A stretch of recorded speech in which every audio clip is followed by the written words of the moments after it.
Hay mga kunyang, alam nyo ba kung bakit may mga employers ayaw mag-hire ng mga first-timer? Bukod sa wala silang oras magturo, mas pipiliin pa nila na mag-hire ng mga ex-abroad kasi sanay na sa gawaing bahay at kunting instructions lang, makatch up na kaagad. Hindi kagaya sa mga first-timer. At ang pinakaayaw ng mga employers sa mga first-timer ay yung, di ba, first time nating umalis sa ating bansa, mapalayo tayo sa ating pamilya. Ito yung rason na ayaw talaga nila ng first-timer, yung prone sa homesickness.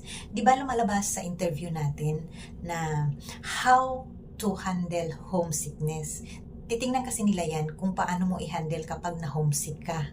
Kaya yun, nagtaka ka kung bakit may homesickness sa interview nila. Kasi titingnan nila kung okay yung sagot mo, kung paano mo i-handle kapag na-homesick ka, di ba?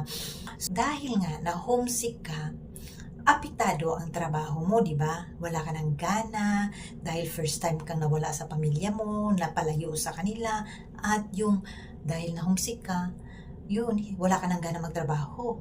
At may tendency pa, iyak ka na lang, may stress ka, ma-depress yung mga ganun, at makapag-desisyon ka na magpapahatid na lang sa agency, uwi ka na lang ng Pilipinas.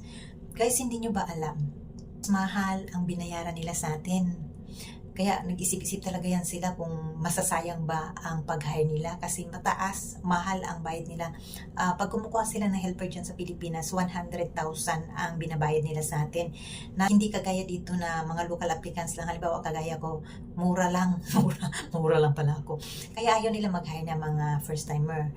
Kasi yung homesick talaga ang pinaka sa atin yung hindi tayo sanay na malayo sa pamilya natin, lalo na sa unang salta mo pa lang sa ibang bansa, ma-culture shock ka, manibago ka sa lahat-lahat, hindi kagaya sa mga ex-abroad, sanay na, kahit ilang taon, okay lang, kasi wala na sa kanila yung homesick, at saka hindi na uso yung mga reklamo, kaya-kaya na ng katawan, kahit na pagod, kayanin, para lang sa pamilya, hindi kagaya sa mga first-timer, bago pa lang, ang dami ng reklamo sa buhay, kaya ayaw talaga ng amo yung na homesick talaga.